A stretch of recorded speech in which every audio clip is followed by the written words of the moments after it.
crois vachement, Mmh. ouais. Non, écoute, la grande nouvelle de la semaine dernière, c'est que The Liver King a été démasqué, Ah bon? puisqu'il y a quelqu'un qui, alors parmi ceux qui doutaient encore du fait qu'il prenait des stéroïdes. Alors moi, j'avais parlé d'implants, apparemment c'est tout simplement des stéroïdes, même pas plus compliqué que ça.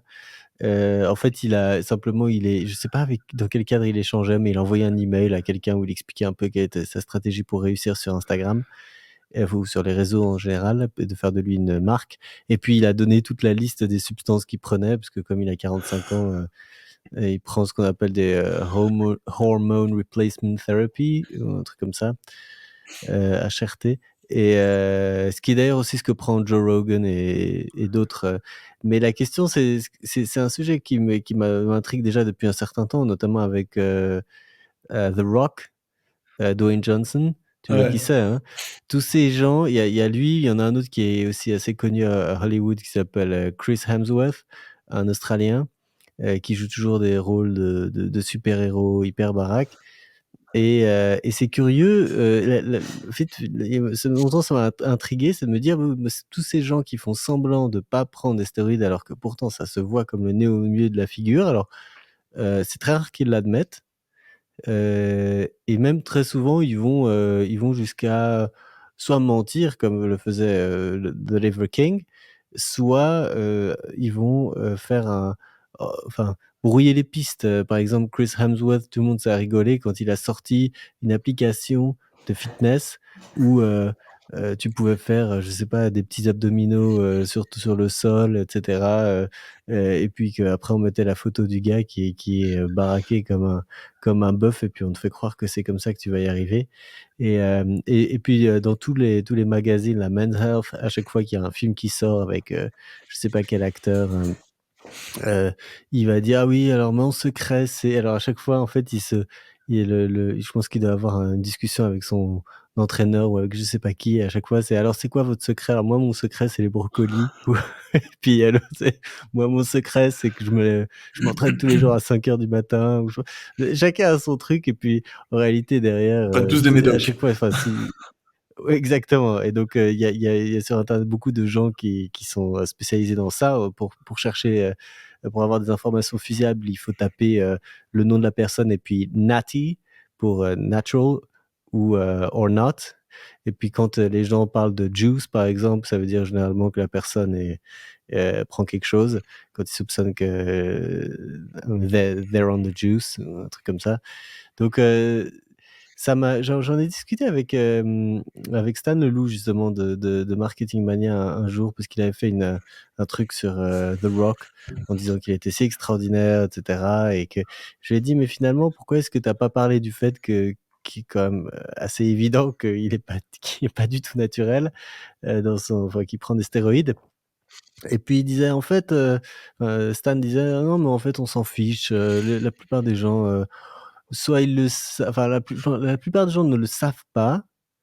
Après, s'ils s'interrogeaient un instant, ils s'en douteraient, parce qu'évidemment, ça c'est quand même c'est tellement pas naturel d'être comme ça que forcément il doit y avoir une explication, mais que finalement c'est pas si important.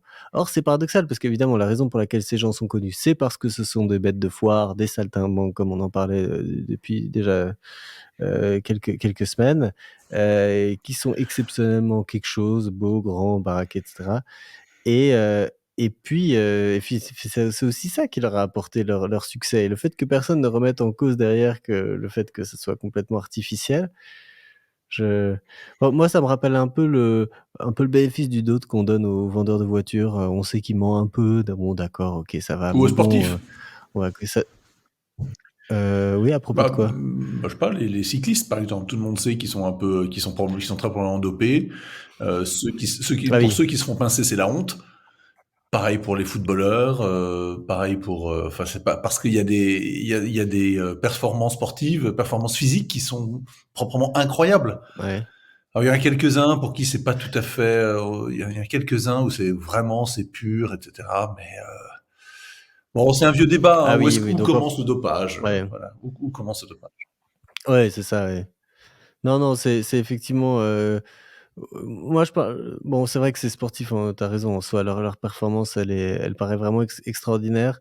Mais en fait, souvent, comme ils sont dans un groupe de personnes autour d'eux, alors que ces gens dont on parle là, le The Rock, et cetera, souvent, ils sont individuellement comme ça, la grosse baraque et donc on se dit: «Ah, ouais, quand même, peut-être», Moi, ce qui m'a toujours frappé, c'est que les athlètes qu'on voit, les athlètes par exemple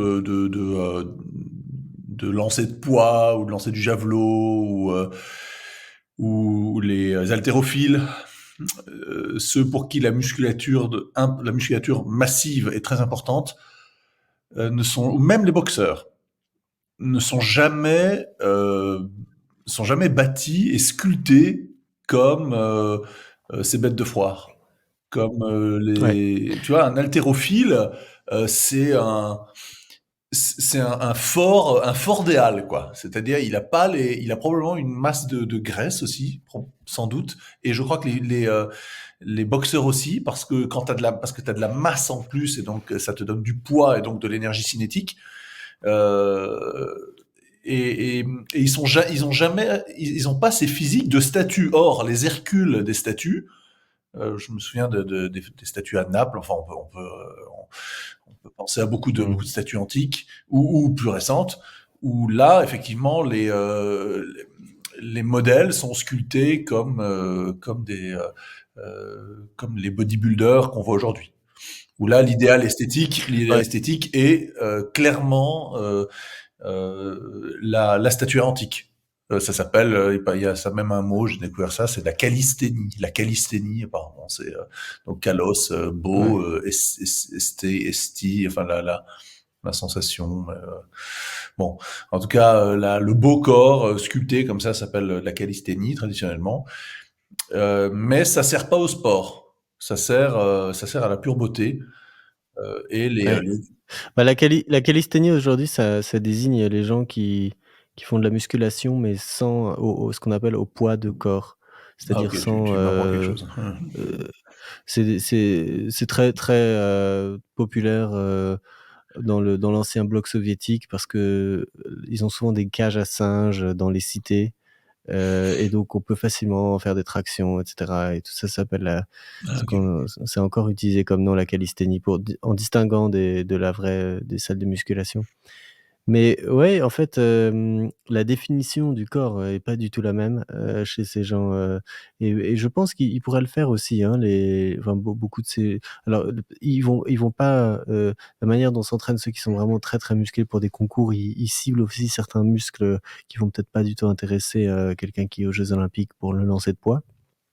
Mais en fait, eux, ils ont des cycles, en fait, où ce qu'on appelle, de prise de masse. Alors ils vont bouffer et puis ils vont beaucoup s'entraîner et puis après, juste avant les entraînem Les concours? pas les entraînements, mais les concours, ouais, là où en fait, ils ont un double régime où à la fois ils ne mangent pas et surtout ils arrêtent de boire, alors pas complètement, mais pour essayer de réduire la rétention d'eau dans le corps et de faire en sorte qu'il y ait parce qu'en fait, Ah mais c'est horrible. même si on a ah non, non, mais C'est enfin, atroce. c'est purement, ouais, c'est très difficile parce qu'en fait, ils doivent continuer de s'entraîner parce que s'ils s'entraînent pas, ils perdent du muscle, et donc en fait, c'est vraiment une discipline, de fer. Alors bon, ça va pas beaucoup enfin, quand on découvre ça, on se dit: «Mais ils s'en foutent de faire ça, enfin, quel est l'intérêt dans l'existence?»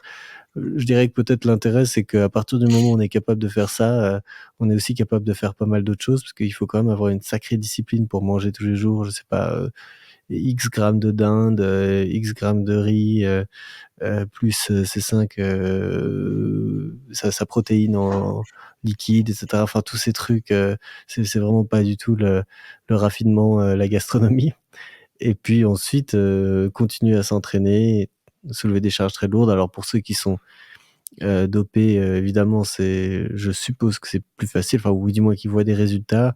Après, je pense que il n'empêche que pour vraiment, développer une certaine musculature, il faut arriver à ce qu'on appelle, l'échec, en fait, où quand on pousse la barre, il y a un moment où on n'y arrive plus et ça, bah, à chaque fois, que ça soit, moi je soupçonne, hein, mais que ça soit sous, testostérone, enfin sous stéroïdes ou sous, ou sans, ça reste douloureux en fait comme exercice et puis il faut de la volonté donc je pense que c'est aussi pour ça que notamment enfin le meilleur exemple c'est Arnold Schwarzenegger qui lui il avait une certaine, une discipline en fait, une, détermination qui l'a mené en fait, à faire ses films puis à devenir, gouverneur de la Californie et cetera et on peut en fait trouver ça déjà dans son obstination à devenir bodybuilder, en Autriche alors que c'était interdit, qu'il y avait aucune, pas vraiment de salle, enfin c'était très compliqué à son époque. Ouais, non, je suis d'accord avec toi, c'est surprenant de voir des vraies personnes fortes en fait, Parce que ils sont toujours même un les peu sports plus, les plus complets comme l'aviron, la natation, ne produisent jamais des corps comme ça. non. Euh, Non, en fait, on en voit de plus en plus parce qu'en réalité, la plupart des sportifs font également de la musculation par ailleurs.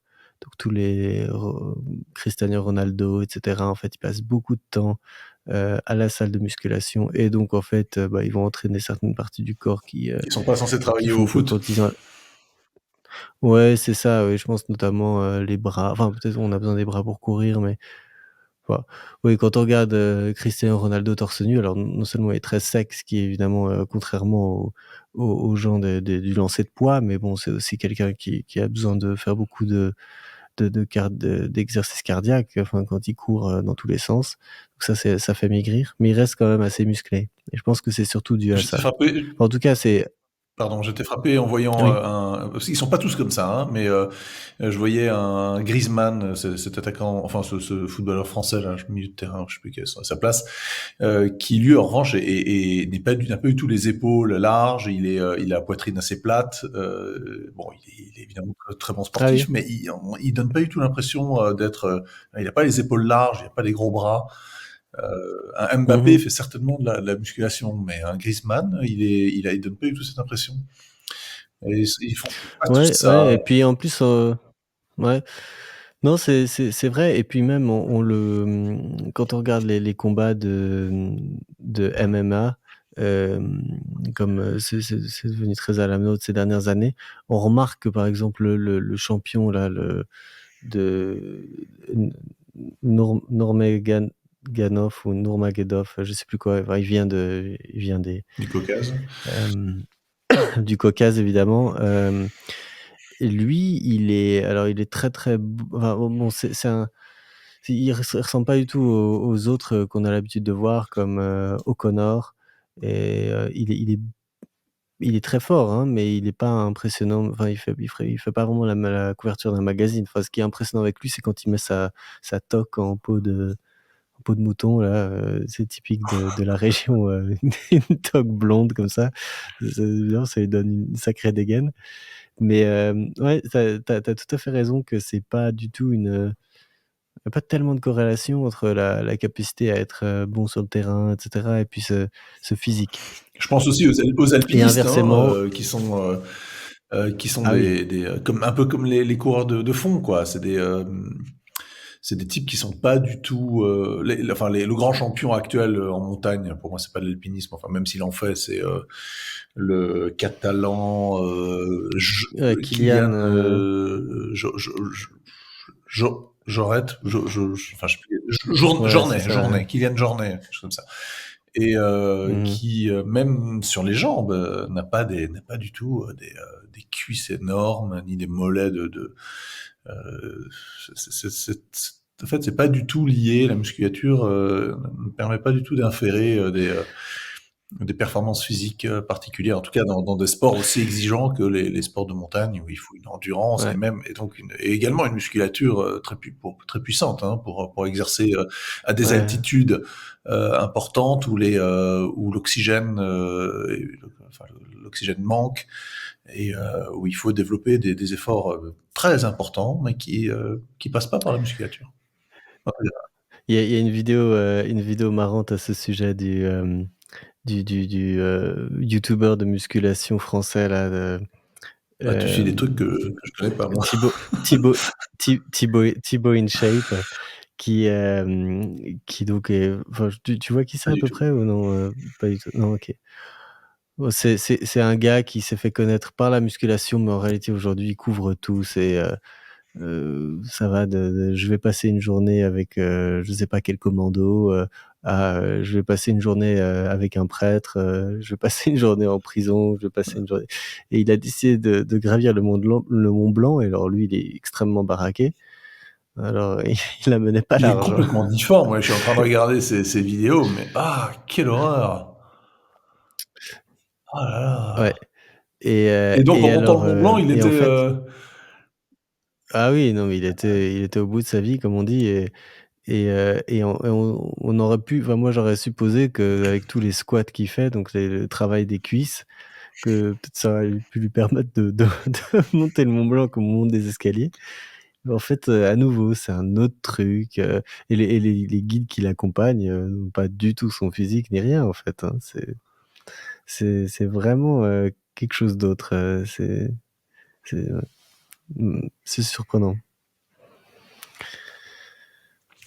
ouais, c'est étonnant que tu t'intéresses à ces trucs-là. Moi, j'ai jamais, enfin, je me souviens d'avoir, il y a quelques années, de m'être un peu intéressé à l'évolution des hormones avec l'âge et pour essayer de maintenir un peu sa santé avec ça. Alors, peut-être que tu connais bien mieux le sujet que moi, mais j'étais allé jusqu'à consulter un médecin, alors ce qu'on appelle la médecine anti-âge, et j'étais allé faire un bilan sanguin comme ça auprès d'un médecin près de chez moi qui était un simple généraliste, mais qui s'était un peu spécialisé là-dedans aussi.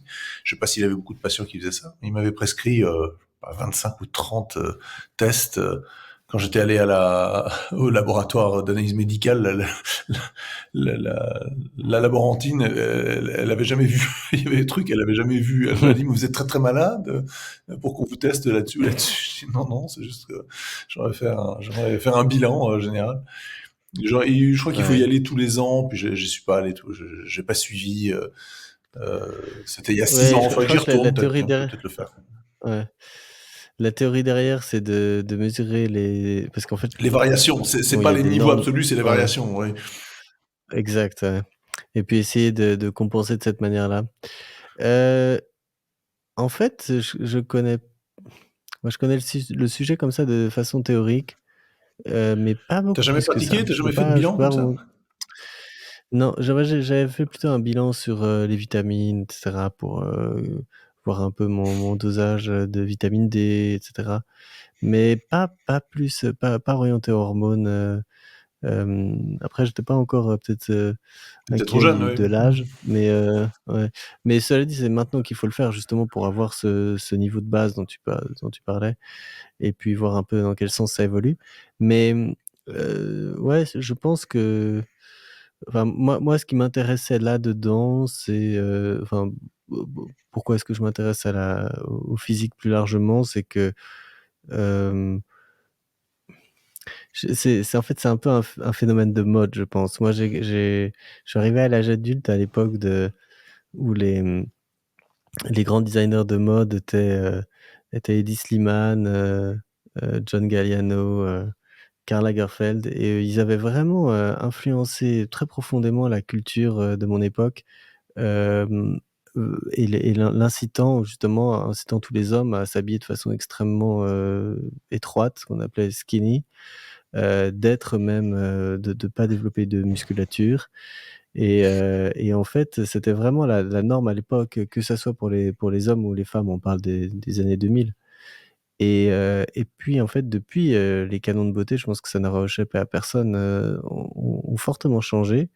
L'idéal de la femme, slave très enfin, sans beaucoup de forme qui était des années 2000 et aujourd'hui a été remplacé par justement un idéal plus latino, plus, Kim Kardashian avec des injections, dans les fesses pour pouvoir avoir un fessier plus grand, et tout de façon, exagérée. Alors qu'avant c'était exagérément, androgyne, sans gêne, sans sexe pardon, aujourd'hui c'est exagérément, Sexué. féminin ou exagérément masculin. Ouais. Et c'est intéressant comme changement. Alors moi à l'époque aussi, je faisais beaucoup de danse et du coup, c'était, je dirais, un sport qui plutôt accentuait le fait que je développais pas beaucoup de définition dans les muscles, mais que j'étais plutôt maigre.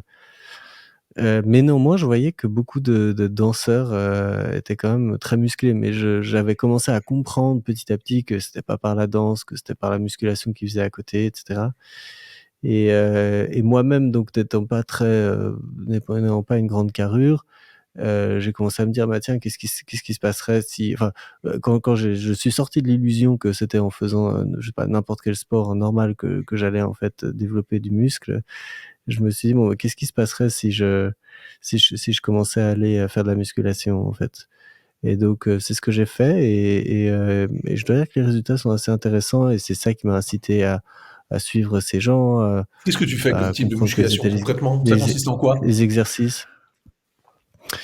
Ça consiste, J'ai jamais fait ça, hein, j'ai aucune en idée fait, de ce ouais, j'ai dû quand je faisais de l'aviron, pendant mes études, j'ai dû faire un tout petit peu de levée d'haltères, des choses comme ça, mais 2 fois peut-être. ouais.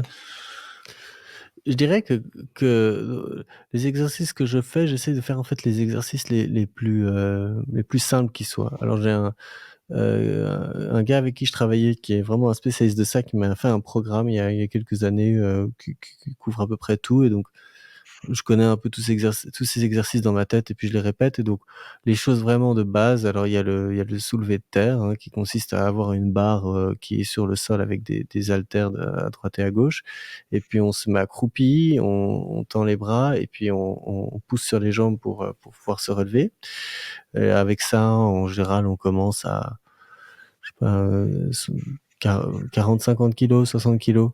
Ça permet d'avoir un, enfin vraiment ça va être les poids les plus lourds et puis il y en a un autre qui consiste à plus faire, mettre une barre sur ses épaules, lourde aussi et puis baisser, enfin plier les jambes, donc ça c'est ce qu'on appelle le squat et ces 2 exercices-là qui sont un peu les exercices de base historiques en fait qu'on voit aussi dans les compétitions olympiques.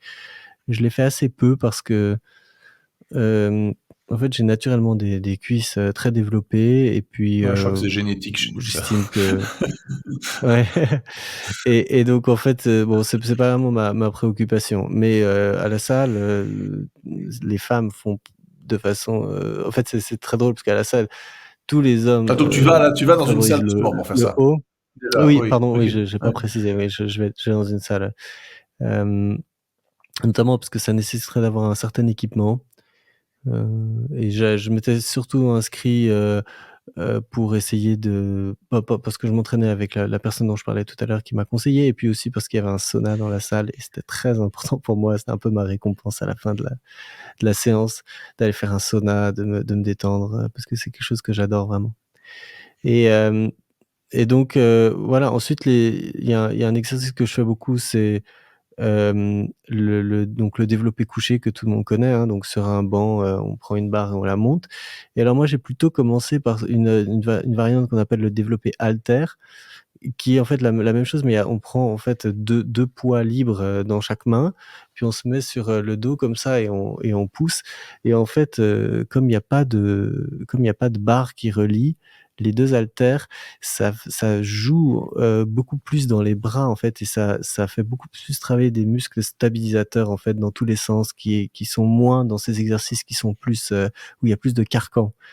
C'est assez intéressant en fait, hein, de voir au début, je dirais qu'il y a facilement 3 mois pour chaque exercice où on passe à l'apprendre, c'est-à-dire à comprendre quel va être le geste, à aussi savoir comment ne pas se faire mal, parce que ça, c'est vrai que c'est quelque chose qui stoppe tout de suite l'entraînement, enfin le rythme qu'on a et le fait qu'on arrive à se motiver à aller quand même à la salle et si jamais on se blesse justement, c'est trop dommage donc il faut moi j'essaie d'être vraiment prudent avec ça, ne pas essayer de faire des records de poids ni rien et donc voilà développer, couché donc ça je crois que si j'ai bien compris surtout pour les pour les pectoraux et puis les triceps.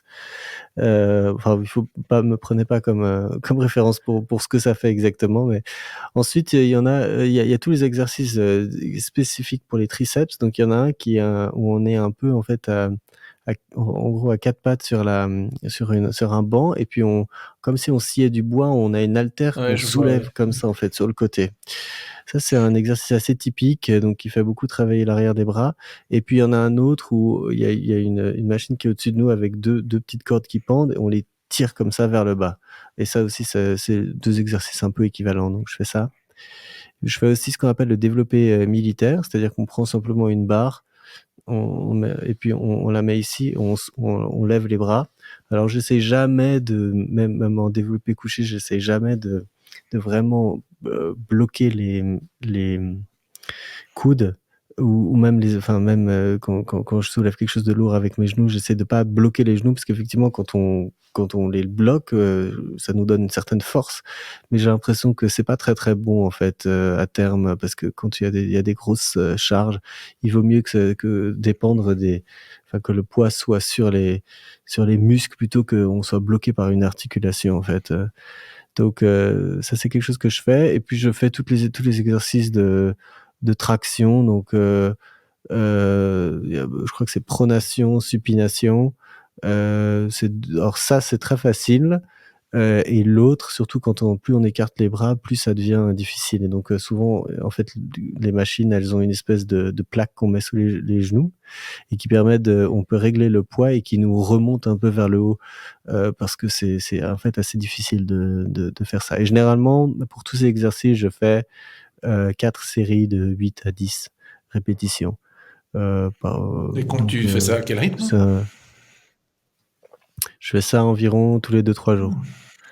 Et alors, combien je fais d'exercices? Alors ma philosophie, c'est de pas du tout enfin, j'aime pas faire ça en vrai, hein. C'est pas du tout quelque chose qui me plaît beaucoup. J'ai parlé du sauna, ça c'est une grosse motivation. Quand j'y vais, j'écoute en fait des livres. Là, par exemple, j'écoute les frères Karamazov, donc c'est extrêmement long. Donc ça à chaque fois, c'est toujours très intéressant ça me laisse, beaucoup de temps pour ça ou alors, d'autres émissions et cetera. Et donc ça, c'est vraiment génial d'être dans son monde, on peut faire ça et puis surtout, je suis pas très concentré sur le nombre de répétitions, sur le temps entre chaque exercice, sur ce que je vais faire après. Je le fais vraiment un peu comme ça et généralement, je vais faire 4, parfois 5 stations. Donc ça me fait, disons maximum 30 minutes et encore. En fait, au-delà de ça, je sens de toute façon que je suis extrêmement fatigué, que j'arrive à de moins en moins soulever ou, à de moins en moins pousser. Qu'est-ce que j'ai oublié comme exercice que je fais volontiers? Ah oui, il y en a un que j'aime bien, c'est quand en fait on a 2, enfin on a des poids qui nous écartèlent comme ça et l'exercice c'est de les ramener vers le centre.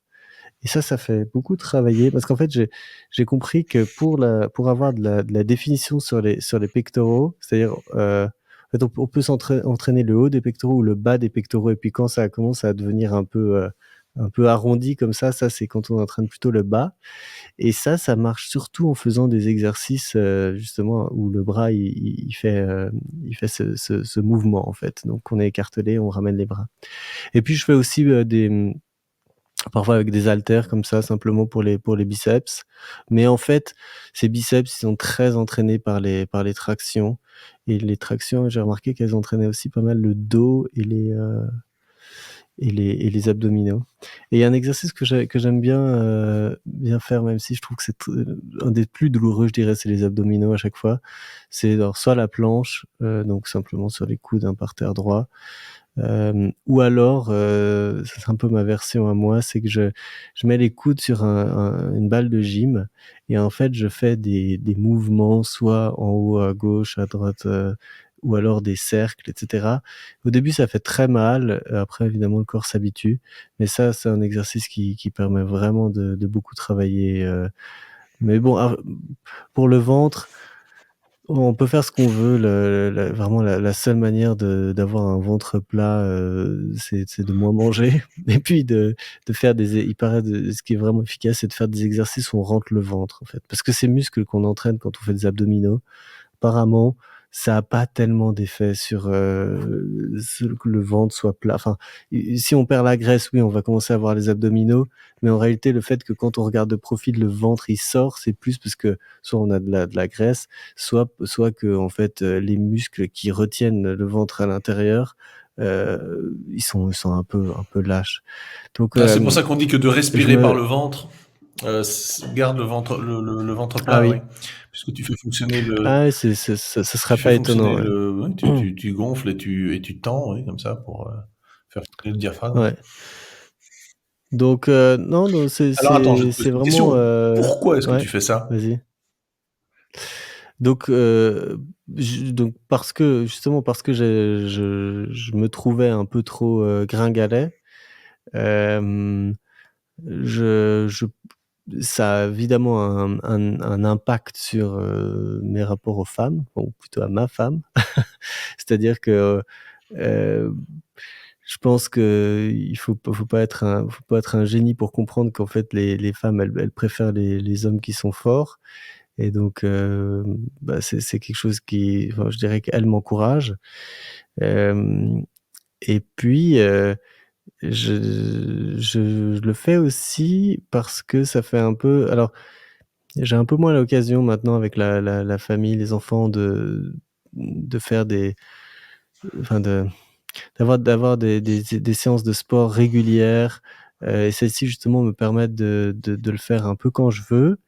Mais j'ai quand même besoin d'avoir quelque chose d'un peu régulier, de ce rythme, et surtout, enfin bon, ça c'est un peu le développement personnel tel qu'il m'a été un peu transmis, par tout ce que j'ai lu et vu, et j'ai l'impression que pour moi, le fait de réussir à faire ça, c'est déjà en fait une victoire dans l'existence, que je peux ensuite, découler sur d'autres Une choses. ascèse, C'est-à-dire que un exercice.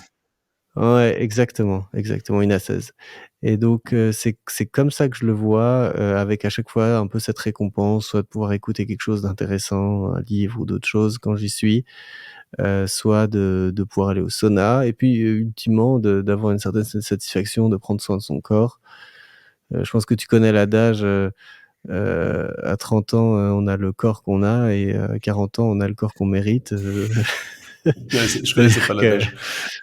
non, enfin, donc moi étant dans ma trentaine, je sais que, l'époque du gratuit, du buffet à volonté, elle est terminée, et donc ouais, c'est ça, et alors, j'ai pas parlé de la nutrition, parce que, enfin, j'en ai parlé en disant qu'en réalité, c'était quand même l'essentiel Mmh. de la musculation, c'est-à-dire, enlever la couche pour voir ce qu'il y a en dessous. Hem et alors en nutrition, je fais vraiment assez attention à manger, le plus de protéines possible. Donc, ça va être souvent des œufs, parce que j'aime beaucoup ça, et puis je prends aussi Des des compléments? ce qu'on appelle des Ah shakers, pardon. ouais, donc donc je prends des protéines. Alors j'ai évolué entre différents trucs, parce qu'aujourd'hui, en fait, on trouve plusieurs catégories, qui est la protéine de petit lait, la whey, donc de vache, et puis on a aussi beaucoup de protéines véganes à base de petits pois surtout, et d'autres légumes ou légumineuses, et hem et les 2 sont bien. Bah, bon, à chaque fois, ça va être, soit des questions de prix, soit de goût. Alors moi, comme je déteste généralement tous ces trucs sucrés et cetera, c'est pas facile pour moi de trouver quelque chose qui est bon. Et puis j'aime bien aussi quand c'est un peu crémeux, et le petit lait, c'est pas si crémeux que ça. C'est un peu moins crémeux que justement la protéine de légumineuse. Mais Attends, ça je le excuse-moi, prends, mais donc à pourquoi ch est-ce que si tu manges, 2 œufs par jour, pourquoi est-ce que tu prends encore plus de protéines? Pour vaincre la en satiété, pour fait, je créer de la satiété? non, non, pas C'est déjà tellement. énorme, C'est c'est parce que, énorme déjà 2 œufs ou 3 œufs, allez. ouais, en fait, en fait, on a besoin de pas mal de protéines et donc heu, je dirais qu'en fait, dans ma vision de la diète, c'est que c'est qu'en fait, j'essaye de me concentrer sur certaines catégories d'aliments qui sont un peu plus difficiles à obtenir. Et donc, par exemple, tout ce qui est glucides, je dans ma tête, en fait, je les élimine complètement, sachant que, quoi que je fasse, je vais quand même en manger parce que ça fait partie de donc le pain, et cetera, les pâtes. C'est tellement facile, c'est souvent gratuit dans les restaurants, le pain, ces choses-là, que finalement on va en manger. Donc moi, dans ma tête, en fait, je les élimine et puis je me concentre sur, les protéines et les graisses, en fait. Et donc j'essaie de prendre le plus possible de ça, alors que ça soit des oméga 3 ou alors aussi, je sais pas, souvent je mets du beurre dans mon café, je fais tourner avec le pour avoir un café un peu plus fort et puis, tout ce genre de choses. Et pourquoi est-ce que je prends des protéines? En fait, j'ai pas une explication très scientifique, mais je calcule pas vraiment toutes de mes les quantités que je prends, donc c'est un peu difficile. Mais généralement après l'exercice physique, je sais que enfin, parce que j'en fait, pardon, j'ai pas précisé, mais j'en prends uniquement, après une Ah oui, séance, OK. quand je reviens à la maison. Parce qu'en fait, à ce moment-là, il y a beaucoup de destruction, dans les tissus, catabolisme, je crois. Et puis, en fait, à ce moment-là, je prends ça pour un peu reconstituer. Et il y a une substance que je prends très volontiers, depuis que j'ai observé que les effets étaient réels, c'est la créatine. Donc la créatine, c'est pas une substance, bannie du tout, mais c'est une substance assez intéressante, c'est un acide aminé si je me trompe pas, qui est prouvé, pour augmenter les performances. C'est-à-dire qu'en fait, il faut la prendre avant d'aller à l'entraînement et en fait, on arrive à soulever 10 Tu de la prends sous plus, quelle forme? ou c'est une petite poudre, blanche en fait et on la mélange à de l'eau et je la prends et je prends beaucoup, beaucoup de collagène. Alors ça, c'est un peu différent, c'est plus, bah, c'est un peu lié à mon métier, à ma femme aussi qui en prend beaucoup. Et ça, c'est plus pour les articulations, pour la La peau? peau, les Mmh. cheveux et en fait, généralement, je mélange les 2. Le collagène étant aussi une protéine, mais pas dans les protéines. Je dirais que le plus grand problème de ces shakers de protéines, c'est qu'en fait, c'est très difficile, enfin, je sais pas comment sont les autres genres, mais c'est assez pénible à digérer, en fait et donc c'est aussi ça qui fait que je plains les gens qui sont obligés d'en prendre 4-5 par jour parce que c'est vraiment, c'est pas de la vraie de la vraie nourriture, et par là, les œufs, et la viande et cetera sont beaucoup plus digestibles, je trouve. Mais une de mes ambitions, ce serait vraiment je sais qu'il y a déjà 1000 marques, hein, de protéines, mais de vraiment créer un truc un peu, qui me corresponde à moi. C'est-à-dire, déjà esthétiquement, qui soit pas dans des énormes pots avec des écritures, caricaturales. Quelque chose qui soit, de préférence, en fait, sans c'est pas les goûts, chocolat, vanille, fraise, enfin tous ces trucs qui sont en fait un peu les goûts c'est des goûts d'enfant. Moi, je préférerais qu'elle soit, je sais pas, à la cannelle, enfin avec déjà des substances qui sont naturellement, sèches, c'est-à-dire qui se conservent très, très bien comme la cannelle et puis des goûts d'adultes, ou alors pas de goût même, j'aimerais beaucoup goûter par exemple la protéine, de petit lait, la whey, Nature? normale, mais nature, mais je n'arrive pas à en trouver. Ça n'existe plus. Tout le monde dit que c'est horrible, mais j'aimerais bien Bah, tu en tu faire ma propre prends expérience. du petit lait de fromage blanc ou, de yaourt? C'est pas ce goût-là? Oui, mais ouais, enfin, certainement. Moi, ce qui est pas du tout un goût qui me Et puis dérange, donc je comprends il pas y a très du bien.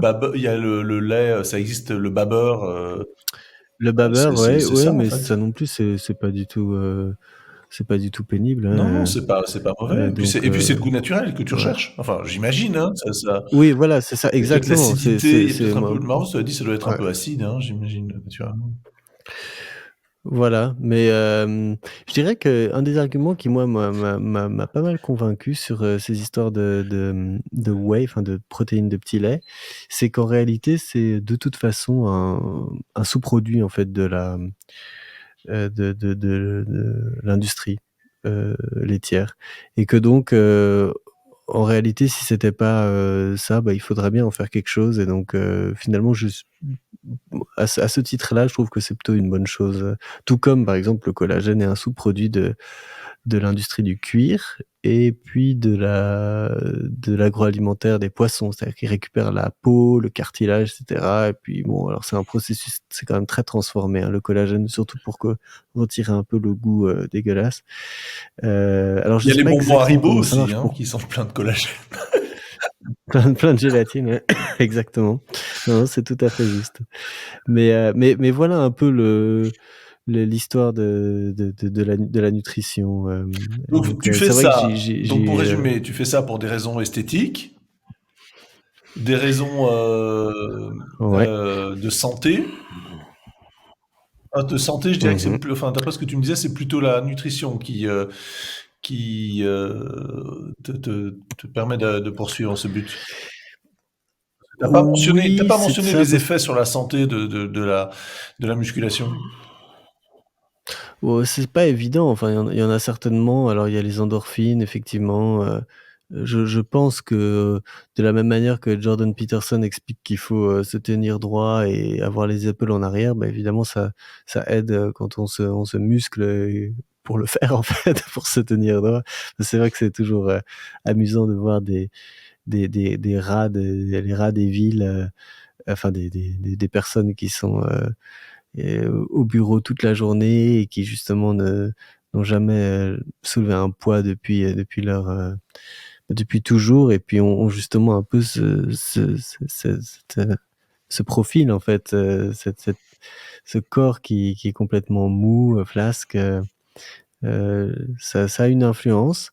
Donc j'ai dit aussi pour l'aspect discipline, c'est-à-dire si j'arrive à faire ça qui est c'est quand même pas évident, hein, parce qu'on dit quand même que les salles de musculation vivent justement du Que les fait gens n'y que vont jamais. beaucoup de gens s'inscrivent et n'y vont pas et donc le fait de réussir à y aller, je trouve qu'on se sent déjà assez exceptionnel, même si quand on y va, en fait, on réalise que bon, c'est peut-être toujours les mêmes qui viennent, hein, mais les gens sont quand même très, très fidèles. Hem et puis, hem, dans ma première salle, j'ai fait quelques contacts, mais en fait, avec les écouteurs, les gens, sont moins là pour le contact. Mais si c'était une salle un peu plus premium, il y aurait effectivement la possibilité, tout comme dans un club de golf ou un club de je sais pas quoi, de rencontrer des gens et éventuellement de faire affaire. Donc ça peut être aussi pour moi, ça c'est un argument, qui est pas négligeable parce qu'à nouveau, quand on rencontre régulièrement des gens à la salle de musculation, c'est aussi probablement des gens qui ont une sacrée qui sont assez déterminés dans l'existence et je me souviens avoir rencontré des gens assez amusants, à ce titre, de tout milieu, mais voilà. Donc ouais, voilà, c'est pour ça. Mais j'ai vraiment, je dirais même que, bon les enfin je le fais pas vraiment pour les progrès, hein, parce que si on le fait pour les progrès, fait les physiques, hein, ce qu'on voit, c'est assez déprimant, hein. Ça va pas vite, surtout quand on prend pas Le stéroïde? de stéroïdes. Ouais, les progrès disparaissent très vite aussi et mais bon, en faisant d'année en année en année, le Liver King justement expliquait il s'entraînait depuis 34 ans et qu'effectivement ça construit quelque chose et d'ailleurs les gens disent que, hem, ceux qui ont pris des hormones dans leur jeunesse et disent, aujourd'hui: «Ah non mais j'ai arrêté», en réalité, ils bénéficient justement de ça parce que, je pense que tu connais le fait que cette idée qu'à partir du moment où tu as eu des muscles, c'est en fait plus facile de les regagner. Et donc, en fait, je pense que les gens qui, enfin, comme moi à mon âge, ont vraiment commencé à faire, de la musculation, ils vont aussi avoir un peu ce petit bonus, plus tard qui est que ce sera en fait, J'ai dit qu'on les perdait vite, hein, mais en fait, c'est aussi facile de les Je voudrais regagner comparer avec et donc ça, c'est je voudrais assez comparer ça, intéressant. ce que tu dis avec ma propre expérience de marche ou de marche en montagne ou d'alpinisme, comme tu le sais, on commence tôt Mmh. dans ma famille et hem et qui bon, j'ai 47 ans, bientôt 48, et bien, en fait, même si, je vis loin de la montagne et que j'ai pas l'occasion d'en faire, quand je me retrouve, à ski de randonnée ou en montagne, même maintenant avec mon fils qui a 14 ans et qui est au sommet de sa forme, enfin au sommet, qui commence à arriver au sommet de sa forme physique et de son endurance, j'ai Ouais. pas Mmh. grand-chose à lui envier en fait. En rapidité de monte,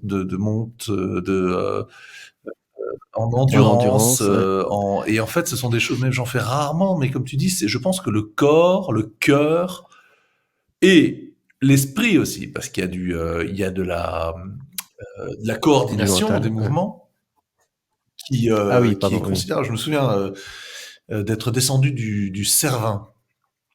C'est une histoire que je raconte souvent à mes amis, mais pas pour pas pour faire de l'avantardisme, mais pour comprendre un peu comment le corps fonctionne dans le sport.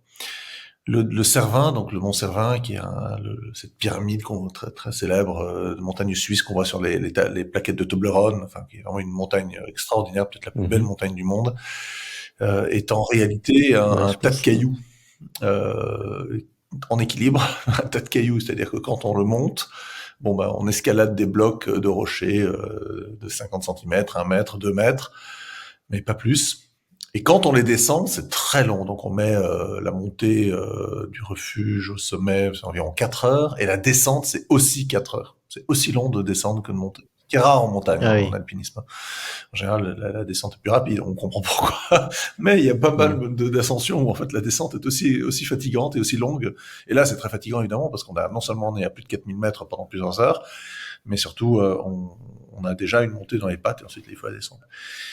Cette montagne est assez fréquentée et à la descente, j'étais avec mon frère, et qui a comme moi fait de la montagne depuis tout petit, enfin depuis qu'on a 5 ans. Notre père nous a emmenés faire de la montagne. Et on descendait au milieu de ces gros rochers, ces gros blocs là, en passant de bloc en bloc, etc. Puis il y avait un guide français, cette montagne est en Suisse, mais enfin là, il y avait un guide français avec son client, qui était juste en dessous de nous, qui faisait une pause et qui nous voit passer, on les dépasse, on les salue, et puis en les dépassant, le guide dit à son client, tu vois ces deux gars-là, en désignant mon frère et moi, tu vois ces deux Mmh. gars-là, regarde-les bien, c'est comme ça qu'il faut descendre. Et en fait, Et vous, les 2 nous, les amateurs? deux amateurs, tu sais, qui n'ont jamais de montagne, sauf on en fait on en fait depuis 40 ans. Et donc, descendre sur des blocs, Ouais, des gros blocs pénibles pendant des heures, sans trop se fatiguer, on a appris à le faire. Et c'est pour ça que je dis que ouais, l'effort physique est aussi une question d'habitude mentale. Et alors toi, tu décris des ouais, habitudes que le corps prend pour reconstituer des muscles, des fibres musculaires. Moi, je pense que c'est même plus que ça. C'est que enfin, pardon, c'est qu'il faut compléter. Je pense pas que je prenne de la fibre musculaire quand je fais de la montagne 3 fois par an, hein. Mais mon corps, mon corps, enfin le cerveau a appris, et puis les réflexes moteurs sont intégrés. Il y a des circuits qui se réactivent lorsqu'on a fait ça pendant très longtemps, un même exercice, un truc aussi pénible, aussi compliqué en réalité que de descendre sur des rochers sans se casser la figure. Déjà sans se casser la figure, c'est déjà un truc. Puis ensuite sans se fatiguer surtout et avec la souplesse pour le faire pendant des heures, littéralement des heures, à des altitudes très élevées. Donc en plus avec un manque d'oxygène. Et ça c'est des trucs voilà, qui s'oublient pas et qui sont un peu analogues à ce que tu décrivais. et certainement tu l'as observé avec ta femme, non? Qui est pas très, qui est justement Oui, pas très habituée à la montagne, non? parce que moi, j'ai observé, en fait, la même chose. Ma femme est extrêmement, athlétique et sportive. Elle a fait du basketball en compétition quand elle était jeune, donc elle est pas du tout, molle.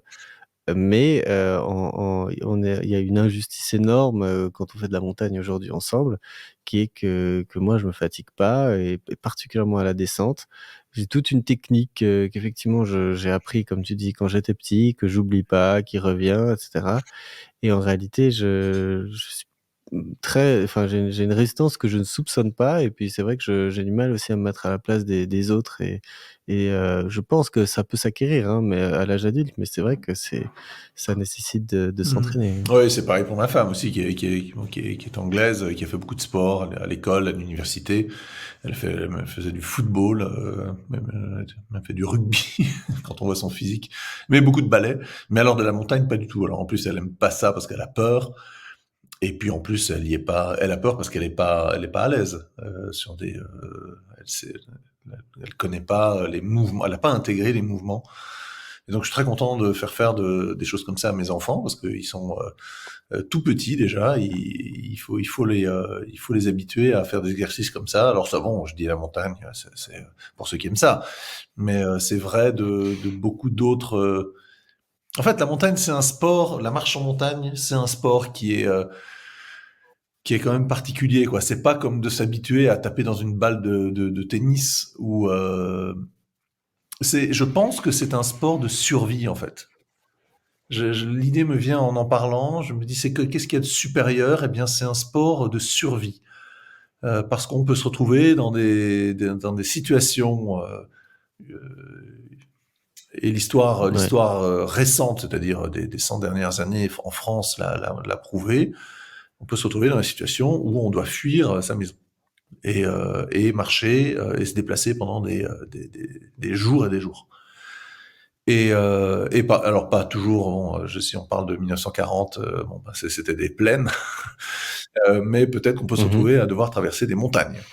Et il y a des, d'ailleurs, oui, il y a des tas de gens qui ont dû traverser les Pyrénées, les Alpes, pour se réfugier, pour sauver leur vie.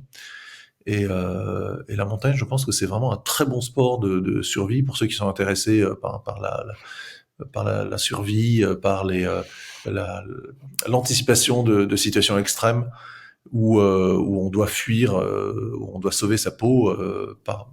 On peut le faire par la boxe, peut-être. Et encore, la plupart des gens disent qu'il faut, dans un combat, la première chose qu'il faut savoir faire, c'est partir en courant.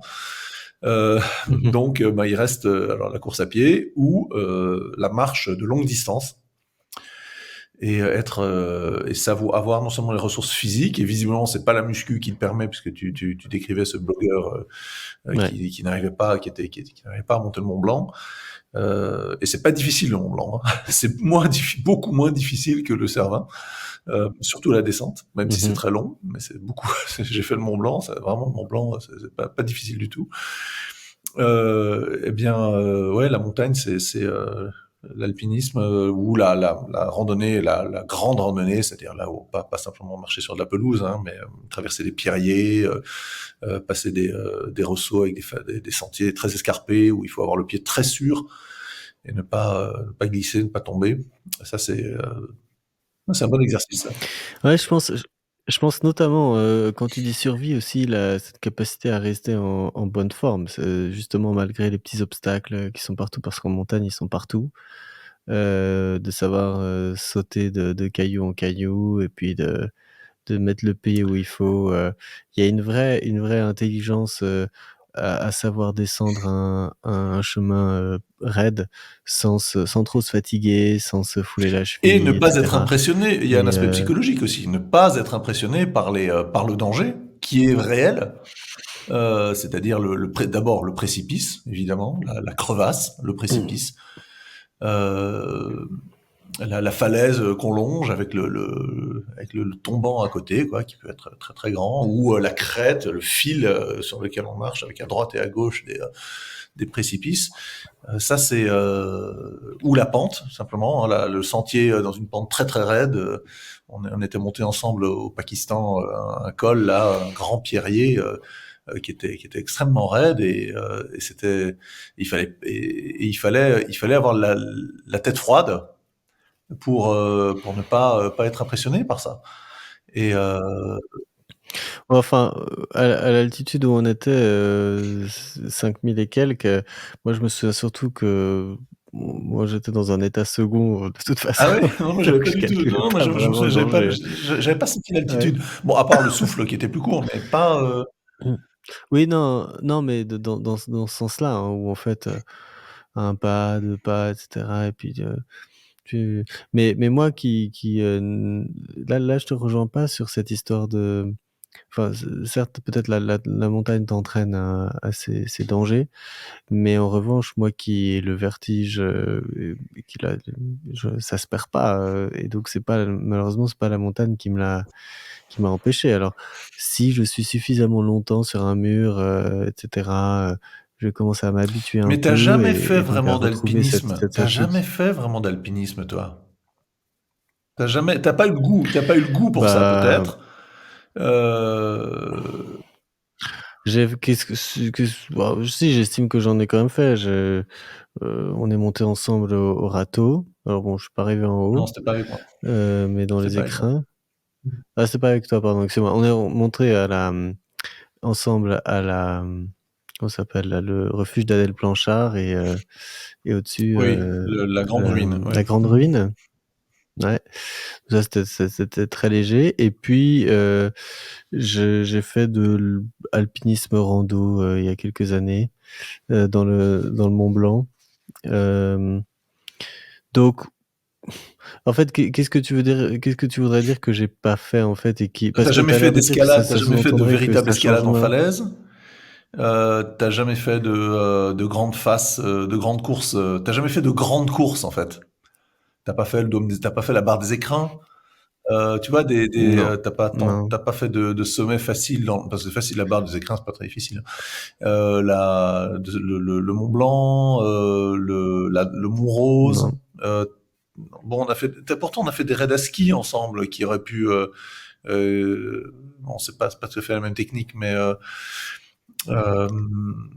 c'est peut-être bon. T'as ouais, pas eu, enfin, je disons que tu l'as pas fait à l'âge où il fallait, à l'âge où t'as pas fait en grande quantité. Je veux dire, t'as fait mmh, une ou deux courses là, mais ouais. Mais toi, tu prétends que ça peut changer ton rapport au vertige, ça? ouais. OK. Parce que, alors j'ai pas fait ce que j'ai fait, c'est j'ai fait beaucoup d'escalade en salle et j'en ai encore fait il y a 1 an et ça avait absolument rien changé, hein. Enfin oui, je m'habitue, mais je reste, paniqué, en fait, c'est surtout je perds mes moyens. Je me souviens d'avoir fait la Via Ferrata du Molaison, en Suisse, au-dessus de Bulle et il y a une gran beaucoup de vide et c'est pas compliqué, hein, mais évidemment tout de suite, à cause du vide, j'ai les genoux qui bougent et cetera, enfin qui sont moins sûrs et j'y arrive. Mais c'est en fait, Y a pas de plaisir. ça me procure pas de plaisir et surtout, enfin la seule si le plaisir que j'ai, c'est un peu analogue à celui de la musculation, c'est de me dire: «J'avais vraiment pas envie d'y aller, j'y suis allé, Ah, mais je l'ai fait, ça je c'est suis la fier de moitié du moi». plaisir en montagne, hein. C'est d'avoir fait un truc. Oui, oui, je sais, mais il y a mais en fait, la raison pour laquelle, je autant j'insiste avec la musculation, autant j'ai du mal à insister avec l'alpinisme parce que bon, sinon là, les randonnées en montagne, j'en fais beaucoup. C'est le côté danger, c'est que si en plus je me suis mis en danger, heu, je vois un peu moins l'intérêt en fait, hem enfin, cela dit, moi j'exclus pas du tout de le faire, hein, d'y retourner, enfin le Mont Blanc par exemple, j'ai bien l'intention de le faire. Le Cervin, je pense pas que j'en sois capable donc enfin que je pense que c'est un peu trop difficile à ce stade, mais tous les autres que tu as cités, je les ferai un jour. Simplement, c'est vrai qu'aujourd'hui, c'est pas vraiment dans mes priorités, dans la mesure où notamment en fait ça coûte cher en fait de le faire, avec un guide, dans les bonnes conditions et moi je veux le faire comme ça justement pour essayer d'atténuer un peu ce côté où déjà moi je balise, alors si en plus je le fais avec quelqu'un qui connaît pas très, très bien ou qui l'a jamais fait, qui me dit: «Si, si, on va y arriver», ça parce que, même avec un guide, j'ai quand même eu pas mal d'expériences avec des guides et il y a quand même pas mal de situations où, qui sont extrêmes, qui parce que ça reste extrême et donc il faut vraiment avoir fort 100 confiance dans l'équipe, ouais. Mais c'est magique, hein. Moi, je continue d'admirer, de regarder, Uli Maurer, là, celui qui s'est tué, à l'Everest dernièrement, je suis très impressionné par ce qu'il a fait ou même des gens moins moins exceptionnels, à chaque fois ça me ce que je déteste en revanche, je pense qu'on a ça en commun, c'est toutes les courses, de Ah oui. groupe. C'est tellement paradoxal pour moi enfin, si on veut faire le marathon de New York, soit, donc être en groupe au milieu d'une grande ville, d'accord? Mais alors, aller s'agglutiner, dans une course, dans un endroit où justement on est censé être seul et tranquille comme je sais pas, l'Ultra Trail du Ou la Mont patrouille Blanc des ou autre, glaciers. là ou la patrouille Qu'est-ce des que c'est devenu glaciers, ces ouais. trucs? J'ai Oh là là. j'ai vraiment de la peine à comprendre en fait, quel est le truc à part évidemment, comme on vient de le citer, se rassurer. Le fait de dire: «Ah bah, c'est Oui, encadré, il y voilà, a c'est du ça. monde et Mais je pense cetera». qu'il y a aussi Alors bon, c'est rare que ça soit des je pense courses qu'il y très, a il y a une, très il y a un aspect grégaire, qui fait partie de la qui fait oui, enfin, qui plaît beaucoup. C'est un mais l'aspect qui religieux est lié au sport, quoi, c'est l'aspect, collectif. oui, mais c'est paradoxal pour des gens de la montagne, en Ouais, fait, c'est rarement des gens qui aiment beaucoup la enfin, qui bah, je sais pas, Kylian Jornet qui est né dans un refuge, qui enfin lui s'il aime pas la montagne, je sais pas qui peut ouais, c'est vrai qu'il l'aimer, participait à des trucs. bah, il fait quand même ça, hein, Alors certes, il est en tête, donc il est probablement seul. Oui, puis c'est son gagne-pain. C'est son gagne-pain aussi, hein, Oui, il est c'est comme ça qu'il gagne. ouais. C'est vrai qu'on Moi, je gagne connais, mieux j'ai comme ça un qu'avec copain de d'autres, ma femme, un Anglais, qui fait beaucoup, qui est très sportif. Il fait beaucoup de ski, il fait du ski de randonnée dans les Alpes. Il ne rate pas une patrouille des glaciers. La patrouille des glaciers, c'est cette course à ski de randonnée entre Zermatt ouais. et Verbier, où il y a, je sais pas, il y a peut-être 6 000 mètres de dénivelé ou 10 000 mètres de dénivelé, enfin, je sais pas, quelque chose comme ça, qui partent de nuit, et ça dure en moins d'une journée, enfin une demi-journée pour les meilleurs. Ils font le trajet. Et ben lui, il fait du ski de rando. Voilà, il adore la patrouille des glaciers. J'avoue que moi, Mmh. je suis passé sur ces, enfin 1 ou 2 jours après la patrouille des glaciers, entre Zermatt et Verbier. Oh là là, c'est une autoroute. Là, les glaciers sont devenus sont tracés, enfin sont damés. Voilà, c'est damé comme des pistes avec tout le passage des skieurs qui sont passés avant. C'est dommage, quoi. C'est vraiment dommage. L'aspect sauvage de la montagne, c'est devenu un parc d'attractions. Enfin, ça fait longtemps que la montagne est un parc d'attractions, hein, avec les stations de ski. Mais même en haute altitude, Mmh. Ouais. voilà. Ouais, on se demande, dans quelle direction ça va aller, Ah, c'est une question de mode. Les sports, les sports ont leur mode. Tu sais, quand j'avais 15 ans, 20 ans, le tennis était un truc hyper à la mode. Ben, je vois autour de moi les clubs de tennis qui ferment les uns après les autres ou qui essaient de se convertir avec Ah oui? d'autres sports de raquettes comme le padel, qui est une espèce de tennis Ouais. importé voilà, squashé, Squashé? importé Ouais. d'Espagne. Donc le tennis n'est plus à la mode. Alors en réalité, l'alpinisme a été très à la mode dans les années, enfin jusque dans les années 90. Et puis il s'est, Oui, avec les premières alors il y a ascensions eu, et oui, mais cetera, c'est également, la en fait, c'est un course phénomène au beaucoup plus ancien. C'est un phénomène, l'alpinisme est un sport de mmh. mode depuis la fin du 19e siècle, à partir de Mmh l'Angleterre, mh. qui a inventé presque tous les sports. Et puis jusque dans les années, donc ça a dû durer une centaine d'années à peu près, la mode de l'alpinisme. Et puis maintenant, les refuges ont beaucoup de mal à remplir leur lit. Enfin, en dehors du refuge du Mont Blanc ou du refuge du Cervin, à part ça, à part peut-être même pas une dizaine de refuges dans les Alpes, Les autres sont essaient de changer de modèle. Alors on dit que c'est le Mais attends, je comprends pas, tu disais il y a un instant que les montagnes étaient devenues un pour parc certaines, d'attraction. C'est bah oui, certains pas pour des endroits, c'est courses ça? d'alpinisme, hein, OK. pour des courses, enfin, pour certaines courses collectives, que tu en as cité deux, hein, alors l'Ultra Trail du Mont Blanc, c'est pas de l'alpinisme, hein, c'est de la randonnée. Oui, La patrouille des glaciers, c'est du ski de rando, alors qui monte à 3002, 3003, enfin quelque chose comme ça, je crois, pour les cols les plus hauts. Donc c'est du ski de rando, c'est pas de l'alpinisme tout à fait, et puis on passe pas et puis on s'arrête pas dans les refuges.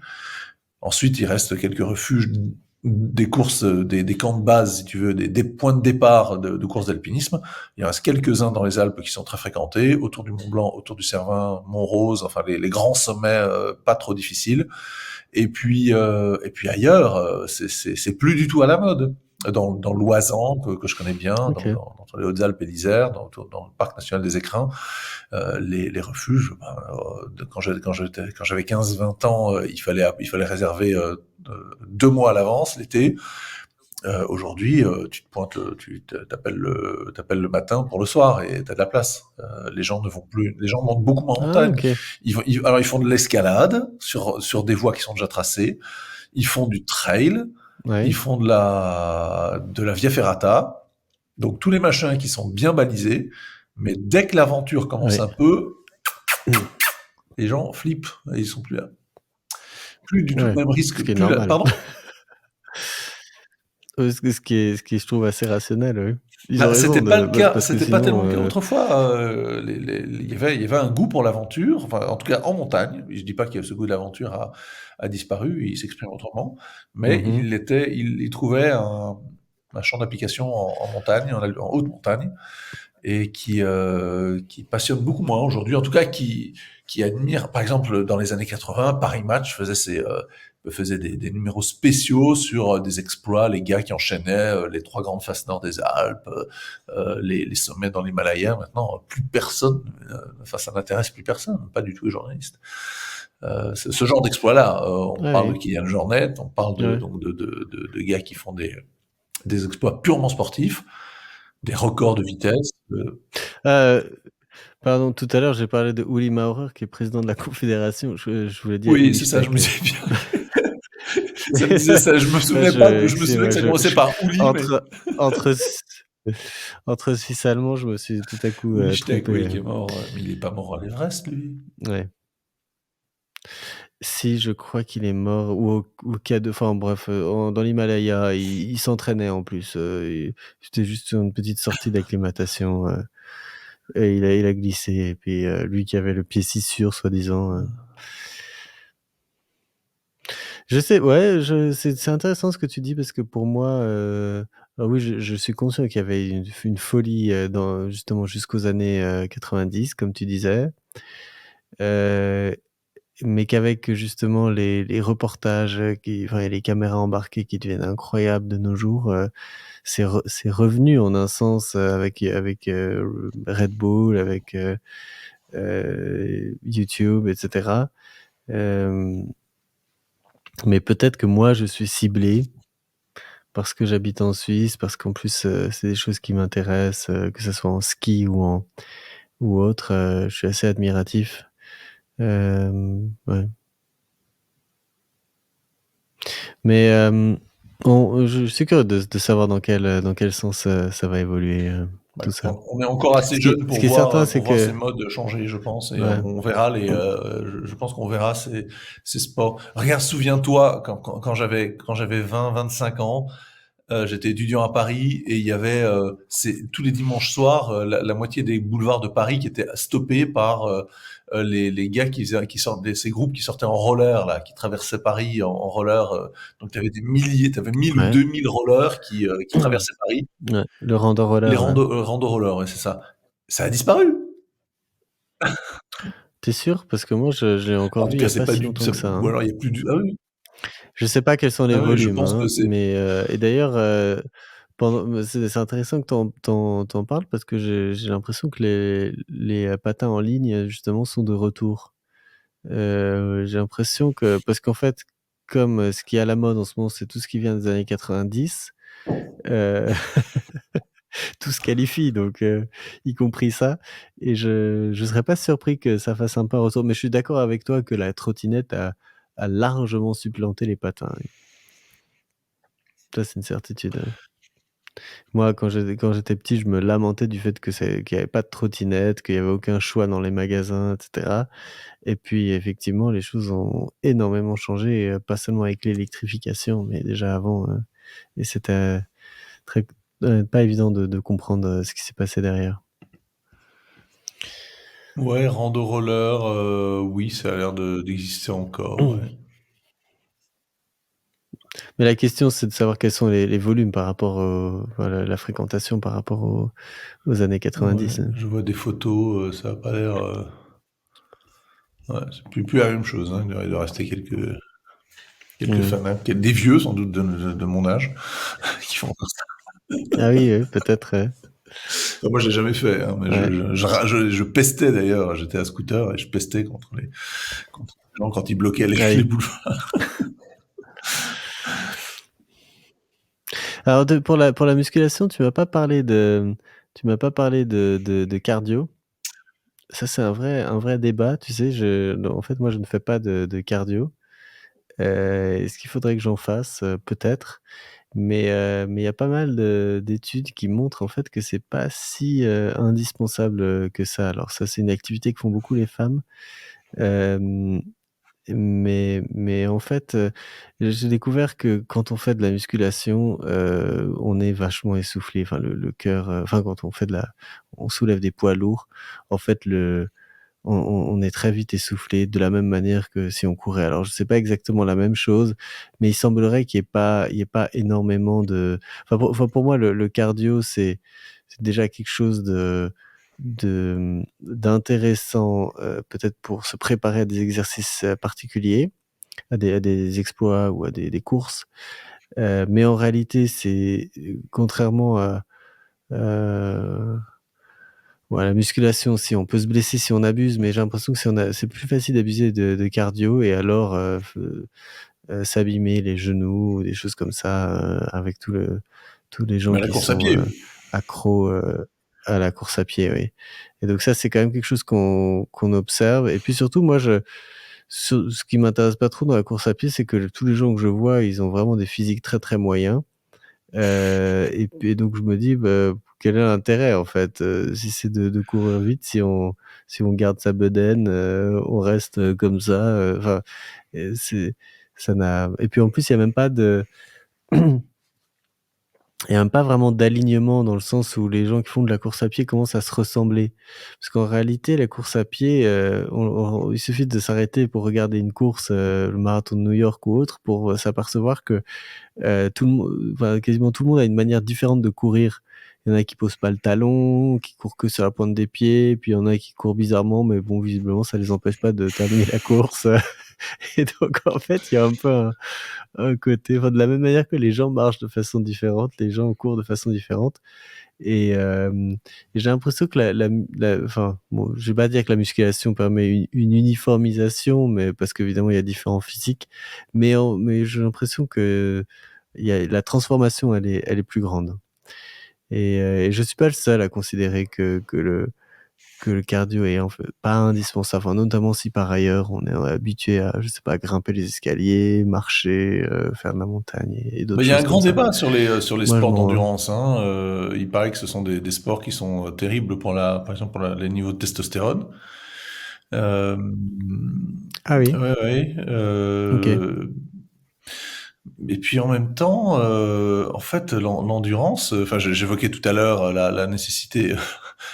J'ai lu il y a quelques années que l'homme était le seul mammifère, enfin qu'un homme pouvait tuer un cheval à la course à pied. C'est-à-dire que en fait, les Ah humains oui? chassaient les grands mammifères en les poursuivant pendant des jours et des jours et des jours, jusqu'à les Ouais, épuiser. ça j'ai déjà entendu, ouais. Et donc l'endurance humaine est phénoménale. C'est une des plus, en tout cas chez les mammifères, une des plus importantes. Alors, faut aller voir avec les cétacés, mais enfin en tout cas les mammifères terrestres. Elle est immense. Je compare pas avec les oiseaux, évidemment, qui doivent avoir une endurance dingue aussi, en tout Oui, cas pour les oiseaux migrateurs, surtout les petits. Mais en tout cas, chez les grands mammifères, c'est l'homme qui est le plus endurant. Et donc, c'est une qualité qui est quand même qui nous a permis de survivre dans l'évolution au cours des âges, de ouais. nous nourrir tout simplement. Et donc, le fait, alors est-ce qu'il faut Mais aussi heu, un peu des limites qu'on connaît. Enfin, moi, ça m'amuse toujours de voir tant de gens qui courent le marathon, alors que l'histoire de la première course, de marathon à Athènes, c'est justement l'histoire de il en quelqu'un est qui en mort, est oui. mort, en fait, ça paraît quand même être un peu risqué, comme idée. Bon. Euh, oui, oui, il y a ça, bien sûr. Hein. Moi, c'est ce que quand je vois les gens courir, je me dis toujours, ok, d'accord. Mais Après les inconvénients d'être très, très musclé, alors il y en a un qui est clair, c'est qu'on mais alors c'est surtout les gens qui prennent des stéroïdes, hein, mais c'est qu'en fait, ils peuvent plus tenir leur téléphone vraiment à l'oreille à cause du et puis ils peuvent plus se gratter dans le dos parce qu'en fait, ils arrivent pas à attraper, ils sont trop épais, trop enfin voilà. Bon. Au-delà du fait oui, je parle pas des risques évidemment liés à la prise d'hormones stéroïdes, hein, parce que ça évidemment, c'est pas de la blague. Mais non, oui, donc tu disais je vois, que, oui, l'homme a une capacité mon phénoménale, argument, mais c'est que que c'est un peu contesté. d'entretenir l'endurance, c'est-à-dire la capacité du cœur à livrer, et puis d'ailleurs les muscles qui vont avec, hein, les articulations, à livrer un effort prolongé, c'est c'est une qualité humaine, et c'est même une spécificité de l'espèce humaine dans le règne animal. Enfin, c'est pas le seul, hein, mais disons, je répète, parmi les grands mammifères, on est les plus endurants de tous. Et donc cette qualité-là, je pense pas qu'elle soit. Je comprends pas très bien lorsqu'on dit qu'il faut pas l'entretenir. Tu vois, hormis évidemment les blessures, le fait que quand c'est excessif, on va se foutre en l'air les genoux, que qu'on peut faire des efforts déraisonnables qui vont abîmer le système cardiovasculaire. Sinon, je vois pas tellement la condamnation, enfin en tout cas les contre-indications à ce genre d'exercice physique, euh, qui sont très utiles. Et je répète ce que j'ai dit tout à l'heure, dans des cas, s'il faut faire du sport, on peut faire du sport. Enfin, en tout cas, si on veut se muscler, entretenir sa forme physique, on peut le faire pour des raisons esthétiques, pour des raisons spirituelles au sens assez plat, en tout cas de développement personnel, développer sa volonté pour des raisons médicales, mais également, et moi je pense que c'est un point important, pour des raisons de survie. Comment est-ce qu'on pourrait dire survivaliste, ou c'est qu'en fait on augmente ses chances de survie dans certaines circonstances, et l'endurance est évidemment la plus évidente. Ouais, Après la alors moi j'ai capacité une évidemment à prendre des coups ou à en donner. moi j'ai ouais, alors j'ai une objection à ça ou plutôt une réflexion, qui m'est venue en m'intéressant aux chaussures, qu'on appelle barefoot, donc nu-pieds. C'est-à-dire des chaussures minimalistes avec, le moins de rembourrage possible et puis en fait le bout du pied qui est très, très large de façon à ce que les orteils soient pas, compressés les C'est uns marrant, j'ai contre vu les une autres vidéo pendant la là-dessus il y a 2 marche. jours, ouais. Voilà, en fait, j'ai écrit un article là-dessus et je me suis intéressé beaucoup à ça parce que, bon, une des raisons qui a fait que je me suis intéressé à ça, c'est que, j'ai beaucoup de mal à choisir des chaussures qui sont à mon pied. En fait, généralement, il m'arrive souvent de me tromper de taille, ce qui est quand même pas rien, enfin de taille, au sens 2 fois une demi-taille et donc j'ai commencé un peu à m'intéresser à tout ça et puis à observer aussi mes pieds, à découvrir que alors j'ai des pieds grecs, donc le second orteil est plus grand que le gros orteil. Mais en fait, le troisième orteil, il part aussi dans une direction qui fait que, en gros, ce que j'ai calculé, c'est que si je prends le gros orteil, je fais un 43, si je prends le second orteil, je fais un 43,5 et si je prends le troisième orteil, je fais un 44. Et donc voilà, donc j'ai commencé à me dire: «Ah mais ces chaussures, barefoot la plupart du temps», je pense que tu as déjà vu, si c'est en fait, elles font comme ça, c'est-à-dire qu'on a de la place pour le gros orteil, mais généralement, ils prévoient pas les gens qui ont les pieds grecs.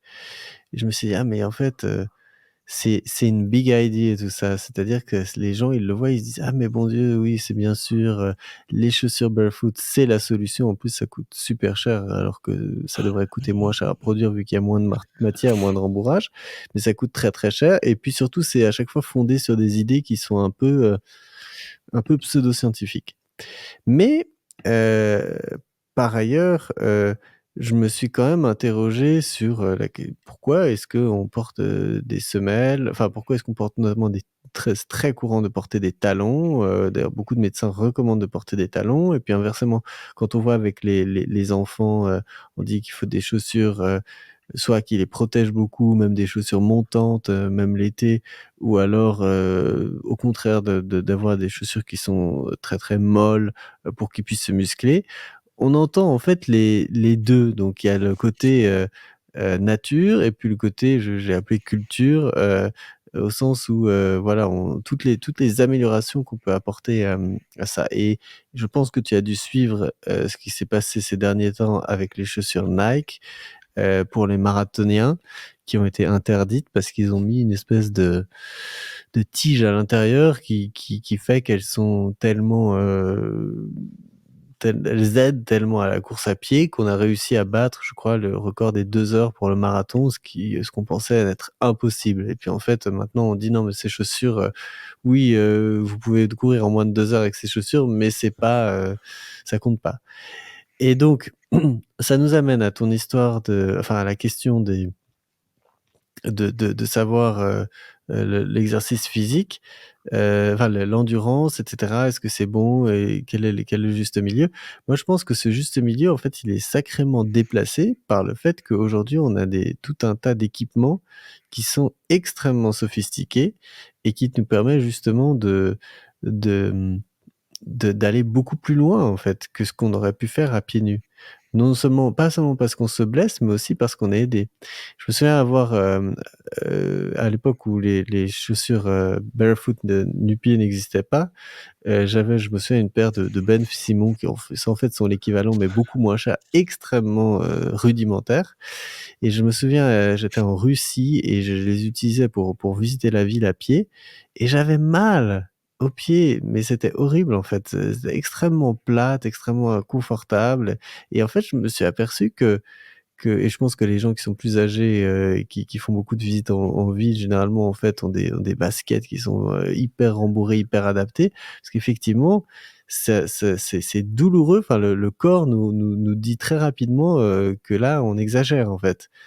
Et donc avec ces espèces de béquilles aux pieds et bien, où est en fait la mesure? Moi, j'ai tendance à penser que, spontanément, hein, notre pied, le pied humain est le fruit d'une évolution, heu, considérable et ça fait, depuis l'invention de Nike, hein, je crois que c'est Nike qui a inventé les semelles rembourrées. Il y a qu'à voir les marques de basket un peu plus primitives, tu sais, les Converse, les Superga, ces marques de chaussures de sport plus des Des années années 20, 20 ou ouais. même les Ben Simon, je pense, hein, qui devaient être, ou les espadrilles, qui étaient on jouait au tennis en espadrilles, je pense, hein, au début, hein.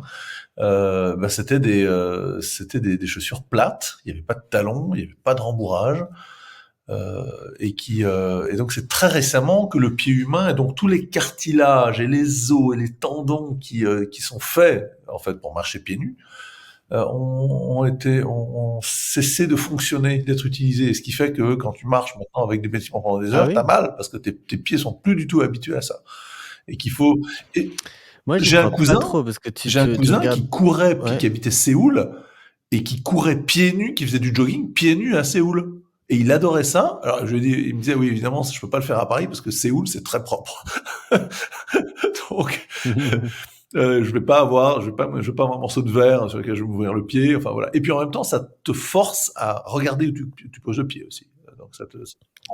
Oui, Mais mais moi je prétends qu'en fait, il en faisait pas autant du jogging que ce qu'il aurait fait en fait avec ses il y a des gens qui courent le marathon pieds nus et cetera, mais à chaque fois ce sont un peu des exceptions. Je pense qu'ils parlent pas trop des conséquences que ça a sur leurs pieds j'ai et vu une vidéo de que je recommande d'ailleurs, je vais te la donner pour la mettre en description, de jeunes Français qui mmh traversent l'Oural, enfin la Sibérie, mais bon, en fait, ils traversent l'Oural à pied, et puis ensuite ils descendent une rivière en radeau. Et il y a leur guide OK. est un jeune Français qui vit là-bas, et il est pieds nus pendant toute la randonnée. Or, il passe dans des pierriers, alors c'est pas de la haute montagne, hein, mais enfin bon, c'est quand même des pierriers, c'est Mmh la toundra, et c'est vraiment le type c'est bon, il ne s'attarde pas sur le fait qu'il marche pieds nus, il parle pas des problèmes, etc. Mais le gars est tout le temps pieds nus. Donc c'est possible. Je vais revenir sur la question de l'équipement.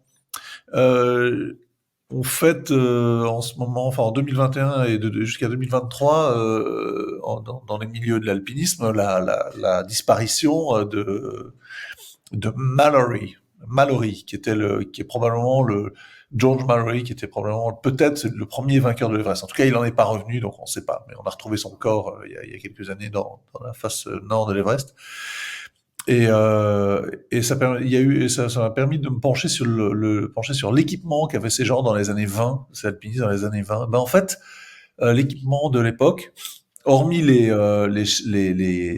cordes en chanvre, qui étaient très embêtantes parce qu'elles gelaient et donc c'était pas aussi souple que les cordes en nylon qu'ils sont aujourd'hui. Là, il y a un vrai progrès. Alors tout le reste, tous les vêtements en laine, les chaussures, alors les crampons ont connu des progrès aussi. Mais enfin bon, en tout cas, pour ce qui est du confort physique, euh, il n'y a pas eu de changement, il n'y a pas eu d'amélioration. Ils étaient parfaitement bien équipés, ils n'avaient pas plus froid. Or, on les voit parfois en se disant c'est pas possible, ils n'ont pas les énormes duvets, les espèces de sacs de couchage ambulants que portent les Himalayistes aujourd'hui. Ouais. Ben, en fait, ils en avaient pas besoin, ils étaient très très bien couverts, ils n'avaient pas plus d'engelure qu'aujourd'hui. Et donc de ce Ah, c'est côté-là, intéressant ça le parce que j confort, ouais, l'équipement n'a pas, enfin il a évolué, il a changé, mais plutôt sur les ouais, aspects techniques. C'était les équipements, donc ouais. le piolet, les cordes, les crampons, les mousquetons, enfin les systèmes d'assurage. Mais pour ce qui est du reste, la base, c'est-à-dire le vêtement, il n'y a pas eu de confort en plus. Et donc sur les chaussures, il y a C une indication aussi de ouais. ce côté-là. OK. C'est intéressant parce que justement, je suis en train de développer une théorie, qui va dans ce sens et donc je suis pas encore vraiment prêt à la déployer, mais je récolte des informations dans ce sens qui est justement sur, les matières synthétiques, enfin les vêtements synthétiques et les et en fait l'idée que parmi toutes les matières naturelles qui existent, il y en a très, très peu qui sont battues par le synthétique, en fait. Tu parles de tous les sacs de couchage ambulants. Alors oui, ils ont une enveloppe en nylon, mais en réalité, à l'intérieur sont des plumes de canard Du ou je duvet sais pas même, quoi, hein. des plumettes, du duvet. On a plein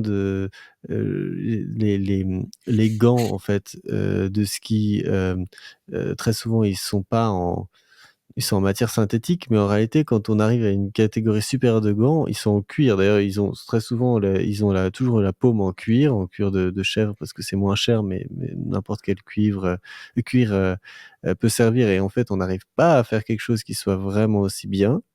On a beaucoup, beaucoup parlé de Gore-Tex, ces dernières années et en ce qui me concerne, aujourd'hui, j'essaye plutôt de l'éviter quand je peux. Et j'ai l'impression que je suis pas le seul, parce qu'il y a de plus en plus de personnes qui demandent justement des chaussures qui en fait et surtout parmi les gens qui courent le trail, je pense ils ont dû s'apercevoir qu'il vaut mieux en fait avoir une chaussure qui peut-être va être mouillée, mais qui va sécher vite, qu'avoir une chaussure qui soi-disant est imperméable et en réalité une fois qu'elle est mouillée, comme elle respire pas du tout, c'est terminé pour le reste de la course en fait. Et donc, là, il y a vraiment Alors, Gore-Tex essaye de défendre son précaré, ils sont quand même très bien installés, mais il y a beaucoup de gens qui disent: «Non, mais cette course aux vêtements absolument imperméables est ridicule». Pour la plupart des cas, on n'a pas besoin d'avoir quelque chose qui soit aussi bien protégé parce que ça a en plus des inconvénients par ailleurs. C'est-à-dire que quand la membrane Gore-Tex vieillit, comment est-ce qu'on fait enfin, on perd l'imperméabilité et on n'a toujours pas la respirabilité et puis, enfin voilà, il y a tout un tas de questions qui sont à la fois liées à, aussi un peu liées aux questions environnementales, de savoir, bah, quelle est la difficulté de fabriquer ces vêtements et comment est-ce qu'on peut le réutiliser ou alors comment est-ce qu'il va se dégrader, avec le temps et donc on imagine évidemment qu'une veste en laine, bah, sera beaucoup plus facile à recycler ou alors à détruire qu'une veste toute en plastique et j'ai d'ailleurs découvert que les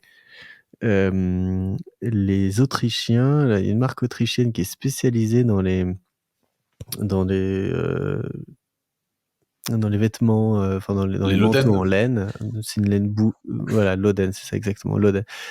Laine bouillie qui est donc en fait à la fois, très imperméable. D'ailleurs souvent il y a des gants Mmh. d'alpinisme qui sont Ouais, comme c'est ça ce que je en laine préfère moi, ouais. bouillie, qui Je sont préfère c'est les gants que je préfère en voilà, ils laine. sont ils sont Mmh. ouais, ils sont assez extraordinaires, donc ils sont assez résistants, ils sont très imperméables, même quand ils sont mouillés en Il reste fait, chaud. Mmh. ça passe pas très bien et puis évidemment ils sont très chauds.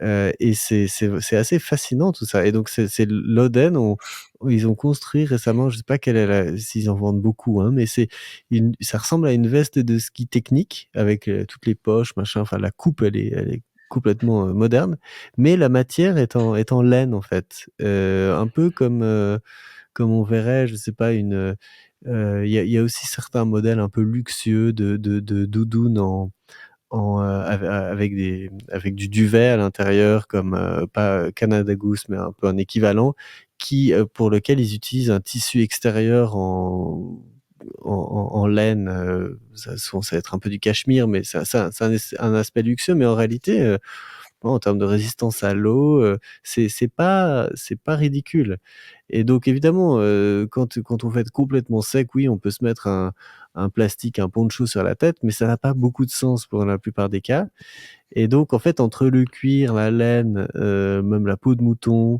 et je réfléchissais aussi à ça parce que j'étais en train de choisir des gants de neige pour mon fils qui joue beaucoup, dans la neige la journée. Je me disais: «Mais quels sont les gants qui sont vraiment bien?» Et effectivement, on en trouve très difficilement, mais finalement, j'arrivais à la conclusion que les gants que toi tu utilises là pour Ça existe l'alpinisme en en moufle laine, aussi, hein. finalement En c'est moufle ou en voilà, là j'ai acheté des moufles parce qu'évidemment ça a plus de sens.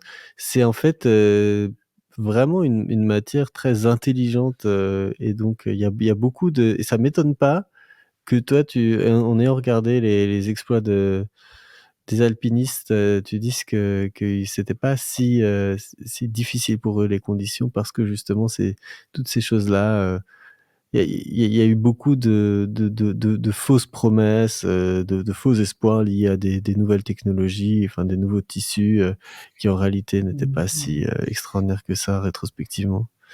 C'est très intéressant. bon, les gants en laine, hein, il faut quand même faire attention, c'est que, quand ils sont mouillés et qu'ils gèlent ensuite, alors là, c'est vraiment très embêtant, hein. Donc il faut avoir 2 paires de faut de toute Oui, façon, il mais faut en toujours avoir 2 paires de réalité, gants dans son sac, avec soi. voilà, ouais, en fait, j'ai fait pas mal de recherches sur ça, notamment, en lisant soit des gens qui traversent, des contrées sans rien, heu, soit enfin complètement enneigées, polaires ou alors les équipements qu'utilisent les perchistes, enfin tous les gens qui travaillent dans les stations de ski qui sont relativement immobiles. En réalité, souvent ça va être une combinaison de gants en laine avec à l'extérieur une enveloppe, Imperméable. en Mmh. cuir. Ah, en cuir, ah Non, oui, non, oui. en Mmh. cuir. Ouais et en fait, ce cuir, bah, déjà, bon, c'est quand on doit attraper des choses coupantes et cetera, i c'est quand même un peu mieux le cuir, enfin, notamment si on doit aider quelqu'un qui est et puis, en réalité, tu utilises une espèce de cire que tu mets sur le cuir que tu appliques. Enfin, c'est exactement le principe des vêtements Barbour, hein, c'est cette base et d'ailleurs c'est très ancien, Col ciré. les navigateurs, ouais, les navigateurs, utilisaient déjà ça il y a très longtemps avec, différentes graisses et en réalité, il y en a beaucoup de gens reviennent à ça aussi pour l'imperméabilité. Il y a une marque, je crois qui est norvégienne qui s'appelle, Fjällräven qui s'interdisent d'utiliser du Gore-Tex, mais ils ont un tissu qui est un mélange de coton et de nylon et ils disent: «Si vous avez besoin de l'imperméabiliser, on vous donne ce stick de» alors bon, il y a de la paraffine, donc ça c'est un dérivé du pétrole, mais de paraffine et cire et puis vous l'appliquez, sur votre vêtement, à l'endroit où, partout si vous voulez, mais vous sachez que ça va baisser en respirabilité ou alors surtout aux endroits où ça risque d'être mouillé et d'ailleurs, la plupart des vêtements, soi-disant imperméables en Gore-Tex que ça tu l'as certainement déjà tu en as déjà fait l'expérience. Quand il pleut la première fois, tu vois, tu as les petites gouttes, tu dis: «Ah c'est génial» et cetera et puis Non, il après faut 2 ans, entretenir, ça s'entretient, le bleu. heu, voilà et en réalité, qu'est-ce que c'est ça? Le C'est déperlant. c'est le DWR, voilà, le déperlant, Durable Water Repellent et ça, bah, ça c'est un produit qui a absolument rien à voir avec le Gore-Tex et qui est finalement beaucoup plus proche de cette cire, ou cette paraffine qu'on mettait et donc à nouveau, c'est beaucoup de ces si on se donne un peu la peine évidemment d'entretenir le vêtement, de remettre de la cire et cetera, que ça soit sur les chaussures, ou autres, c'est par là que ça passe et je discutais ce matin avec notre femme de ménage qui vient de Mongolie et je lui demandais: «Mais qu'est-ce qu'ils portent les enfants là-bas comme gants?» Elle m'a dit, le cachemire, mais cachemire, un peu, naturel, enfin pas aussi, raffiné que celui qu'on utilise pour les pulls chez nous. Donc des gants comme ça en cachemire, des moufles et puis en peau de mouton et elle m'a dit qu'ils mettaient de la cire, à l'extérieur, des gants, pour les imperméabiliser. Donc c'est assez étonnant en fait ce retour en arrière, qui, qu'on voit aujourd'hui, hein. Ben, merci beaucoup.